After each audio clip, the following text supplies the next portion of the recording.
जानिए वेद क्या है। संपूर्ण जानकारी। वेद हिंदू धर्म के प्राचीनतम और पवित्र ग्रंथ माने जाते हैं। वेदों को समझना इतना आसान नहीं है, इसीलिए वेदों को कई विभागों में बांटा गया और बाद में इसे समाज के कल्याण के लिए लिखित किया गया, जिससे मानव जाति इसे आसानी से समझ सके। ऐसे में हमारे मन में कई सवाल उठते हैं कि तो फिर वेदों की उत्पत्ति कैसे हुई? वेद कितने हैं? वेद का अर्थ क्या है? वेदों को किसने लिखा? चारों वेदों में क्या लिखा है? और ऐसे और कई सवाल जिनका हम आपको संक्षिप्त में उत्तर देने जा रहे हैं। वेदों की उत्पत्ति कैसे हुई? वेद हिंदुओं के ज्ञान का भंडार हैं। वेदों को मनुष्यों द्वारा नहीं लिखा गया, बल्कि अरबों साल पहले ऋषियों ने गहरी तपस्या के बाद भगवान की आवाज सुनी, जिसे वे वेद कहते थे। ऋषियों ने अपने शिष्यों को वह ज्ञान दिया।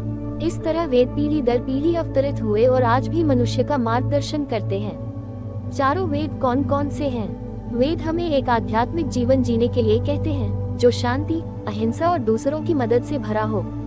वेदों को 4 प्रकारों में विभाजित किया गया है: ऋग्वेद, यजुर्वेद, सामवेद और अथर्ववेद। वैदिक ज्ञान स्मृतियों, उपनिषदों और पुराणों में भी बताया हुआ है। वेद का अर्थ क्या है? वेद का अर्थ है ज्ञान। मनुष्य के रूप में हमें 2 बातें जानने की आवश्यकता है। एक, हम जब हम भौतिक शरीर में हों तो कैसे रहें? ये हमारे शरीर और दिमाग को मजबूत रखने, हमारे शांति और प्रेम के लिए, अच्छे बच्चे पैदा करके समाज को मजबूत करने, दूसरों के कल्याण के लिए काम करने आदि से संबंधित है। 2, परम, भौतिक शरीर को छोड़कर कैसे जीना है। यह आध्यात्मिक विकास के लिए काम करने से संबंधित है, ताकि आत्मा को उच्च लोकों तक पहुंचने, देवताओं से सहायता प्राप्त करने, अन्य आत्माओं का भला करने आदि की शक्ति प्राप्त हो। इन दोनों उद्देश्यों की पूर्ति वेदों में निहित ज्ञान से होती है। तो वेद ज्ञान के अवतार हैं। वेदों की रचयिता कौन है? वेदों की रचना मनुष्यों ने नहीं की है, वे ब्रह्म के द्वारा बनाए गए हैं। इसलिए वेदों की उत्पत्ति का पता नहीं लगाया जा सकता है। पिछले 10,000 वर्षों में उन्हें मनुष्यों द्वारा सरल भाषा का उपयोग करके लिखा गया है। वेदों को परमात्मा ने सूक्ष्म तरंगों के रूप में ऋषियों, दृष्टाओं को तब प्रकट किया जब वे ज्ञान की खोज में गहन तपस्या में थे। इसलिए वेदों को ऋषियों ने सुना और इसलिए उन्हें श्रुति कहा जाता है। दृष्टा इतने दयालु थे कि वे मानव जाति के लाभ के लिए इस ज्ञान को साझा करना चाहते थे। इसलिए उन्होंने अपने शिष्यों को वेदों को वाक्य ध्वनि के रूप में पढ़ाना शुरू किया। शिष्यों ने अपने शिष्यों को पढ़ाना शुरू कर दिया। इस प्रकार वेदों ने ध्वनि का रूप धारण कर लिया था और प्रयुक्त भाषा गीर्वाण थी, जो कि अब विद्यमान संस्कृत भाषा का प्राचीन रूप है। गीर्वाण को देवताओं की भाषा कहा जाता है। वेदों के भाषा रूप को स्मृति कहा जाता है। वेदों को किसने लिखा? वेद अनंत हैं। वेदों के ज्ञान का न आदि है और न अंत। ये समय समय पर मानव जाति के मार्ग को रोशन करने वाली मशाल की तरह है। वेदों के संपूर्ण ज्ञान को संहिताबद्ध किया गया और ऋषि वेद व्यास द्वारा 4 प्रकारों में विभाजित किया गया था, जिन्हें ऋग्वेद, यजुर्वेद, सामवेद और अथर्ववेद कहा जाता है। कुछ अज्ञानी विदेशियों के साथ साथ कुछ भारतीय प्रचार करते हैं कि वेद आर्यों द्वारा लिखे गए थे, एक अलग जाति के लोग जो उत्तर भारत में कहीं से उतरे और उस ज्ञान को भारत के शेष हिस्सों में फैलाया। यह विचार पूरी तरह से निराधार था और इसका उद्देश्य ये फैलाना था कि वेद भारतीयों की संपत्ति नहीं है। सच्चाई यह है कि आर्य मूल रूप से भारतीय हिंदू थे और वे सरस्वती नदी के तट पर मानव सभ्यता को स्थापित करने वाली पहली जाति थे जो रामायण काल के दौरान मौजूद थी। वेदों में सरस्वती नदी का 50 से अधिक बार उल्लेख किया गया है, जबकि गंगा नदी का केवल 1 बार उल्लेख किया गया है। आर्यों ने विज्ञान, इंजीनियरिंग, धातु विज्ञान, गणित, खगोल विज्ञान, कृषि, वास्तुकला, चिकित्सा, राजनीति आदि के विकास का बीड़ा उठाया और उन्होंने अपने वैदिक ज्ञान से एक उत्कृष्ट सभ्यता का निर्माण किया। इसे बाद में हिंदू घाटी सभ्यता कहा गया। चारों वेदों में क्या लिखा है? 1, ऋग्वेद। ऋग का अर्थ है स्तुति। ऋग्वेद में इंद्र, अग्नि, रुद्र और 2 अश्विनी देवताओं वरुण, मरुत, सवित्रु और सूर्य जैसे देवताओं की स्तुति है। ऋग्वेद में प्रकृति की ऊर्जाओं के दोहन को अत्यधिक महत्व दिया गया है। इसमें देवताओं की स्तुति करने वाले 1017 कविताएं हैं। ये भजन विभिन्न मंत्रों से बने हैं। एक मंत्रों में 25 अक्षरों से लेकर 104 अक्षरों तक होते हैं, जिन्हें एक बार में पढ़ा जाना होता है। 2, यजुर्वेद। यजुष का अर्थ है कर्मकांड। यजुर्वेद में देवताओं को किए जाने वाले विभिन्न अनुष्ठान और बलिदान शामिल हैं। जब किसी मंत्र का जाप किया जाता है और उसकी शक्ति का अनुभव किया जाता है, तो मंत्र को उपयोगी बनाने के लिए संबंधित देवता को एक निश्चित प्रकार की आहुति दी जाती थी। यजुर्वेद में अग्नि के माध्यम से देवताओं को दिए जाने वाले इन आहुति के बारे में बताया गया है। यजुर्वेद को कृष्ण यजुर्वेद और शुक्ल यजुर्वेद में विभाजित किया गया है। शुक्ल यजुर्वेद में अनुष्ठानों में प्रयुक्त मंत्र शामिल हैं, जबकि स्पष्टीकरण एक अलग ब्राह्मण द्वारा किया जाता है। कृष्ण यजुर्वेद इस तरह के स्पष्टीकरण को काम में ही शामिल करता है। कृष्ण यजुर्वेद के लिए 101 और शुक्ल यजुर्वेद के लिए 17 शाखाएं हैं। 3. सामवेद। साम का अर्थ है गीत। सामवेद में गाए जाने वाले श्लोक हैं। इन छंदों को उनके मूल रूप में 7 स्वरों का उपयोग करके बनाया गया है। सा, रे, गा, मा, पा, ध, नी, जो भारत में मौजूद शास्त्रीय संगीत का आधार हैं। ये नोट मानव शरीर में ऊर्जा केंद्रों चक्रों को जागृत करके आत्मा की मुक्ति में सहायता करते हैं। सामवेद के अधिकांश श्लोक ऋग्वेद से लिए गए हैं। इसमें कई नए श्लोक जोड़े गए हैं। साथ ही कुछ श्लोकों को दोहराया गया है।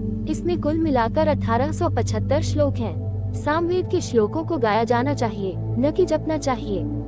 इन श्लोकों के गायन को सामगान कहते हैं। 4. अथर्ववेद। अथर्ववेद में सांसारिक सुख प्राप्त करने के लिए उपयोगी कर्मकांड हैं। इसमें रोगों का वर्णन है, उन्हें कैसे ठीक किया जाए, पापों और उनके प्रभावों को कैसे दूर किया जाए और धन प्राप्त करने के साधन के बारे में बताया गया है। अथर्ववेद आधुनिक समाज पर अधिक लागू होता है, क्योंकि यह विज्ञान, चिकित्सा, गणित, इंजीनियरिंग, प्रौद्योगिकी आदि जैसे विभिन्न विषयों से संबंधित है। अथर्ववेद में लगभग 6000 श्लोक हैं, जो 731 भजन बनाते हैं।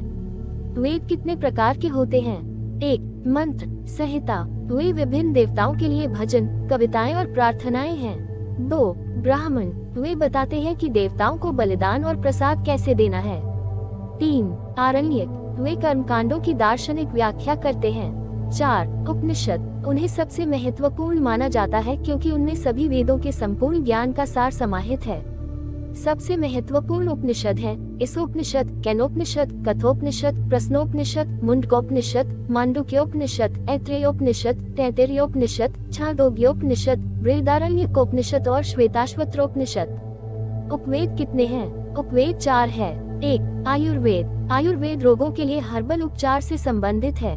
2. धनुर्वेद। धनुर्वेद में शत्रु से बचाव और युद्ध करने का तरीका बताया गया है। 3. गंधर्ववेद। गंधर्ववेद संगीत से संबंधित है। 4. अर्थशास्त्र। अर्थशास्त्र राजनीति और अर्थशास्त्र से संबंधित है। 6 वेदांत कौन कौन से हैं? 1. व्याकरण। व्याकरण संस्कृत भाषा के व्याकरण से संबंधित है। 2. ज्योतिष। ज्योतिष और खगोल विज्ञान से संबंधित है। 3. निरुक्त। निरुक्त वैदिक मंत्रों में निहित शब्दों की उत्पत्ति से संबंधित है। 4. शिक्षा। शिक्षा ध्वन्यात्मकता और वैदिक मंत्रों के उच्चारण से संबंधित है। 5. छंद। वैदिक मंत्रों के छंद से संबंधित है।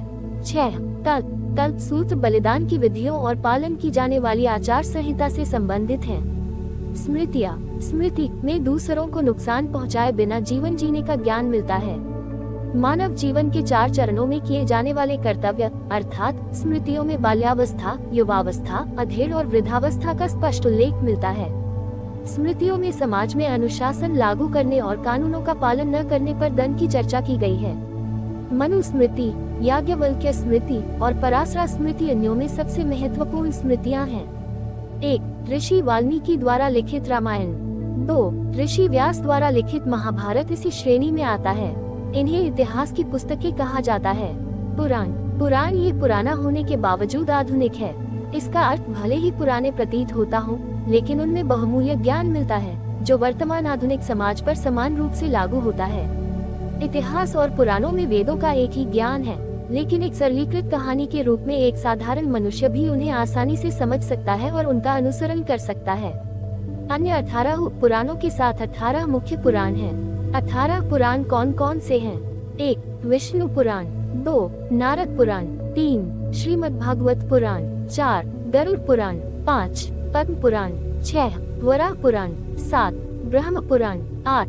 ब्रह्मांड पुराण। 9. ब्रह्म वैवर्त पुराण। 10. मार्कंडेय पुराण। 11. भविष्य पुराण। 12. वामन पुराण। 13. मत्स्य पुराण। 14. कूर्म पुराण। 15. लिंग पुराण। 16. शिव पुराण। 17. स्कंद पुराण और 18 अग्नि पुराण। आगम। यह मंत्र, तंत्र और यंत्र पूजा के व्यवहारिक तरीकों के लिए हैं। वे वर्णन करते हैं कि मंदिरों, मूर्तियों, आकर्षण और मंत्रों, रहस्यवादी आरेखों, सामाजिक नियमों और सार्वजनिक त्योहारों का निर्माण कैसे किया जाता है। आगम क्या है? आगम वेद के संपूरक है। आगम 3 प्रकार के होते हैं। 1. वैष्णव आगम, मुख्य देवता के रूप में भगवान विष्णु की भक्ति करते हैं। 2. शैव आगम, जो भगवान शिव को मुख्य देवता मानते हैं। 3. शाक्त आगम, देवी माँ को ब्रह्मांड की माता मानते हैं।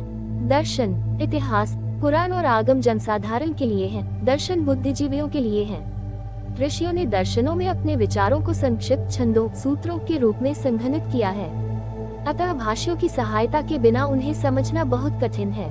यही कारण है कि बाद के ऋषियों द्वारा विभिन्न भाष्य उपलब्ध कराए गए हैं। दर्शन कितने हैं? 6 दर्शन हैं: सांख्य, योग, न्याय, वैशेषिक, मीमांसा और वेदांत। 1. न्याय, न्याय की स्थापना ऋषि गौतम ने की थी। 2. वैशेषिक, वैशेषिक ऋषि कनाद द्वारा। 3. सांख्य, ऋषि कपिला मुनि द्वारा सांख्य। 4. योग, पतंजलि महर्षि द्वारा योग। 5. मीमांसा, जैमिनी द्वारा पूर्व मीमांसा। और 6. वेदांत, ऋषि व्यास द्वारा उत्तर मीमांसा या वेदांत।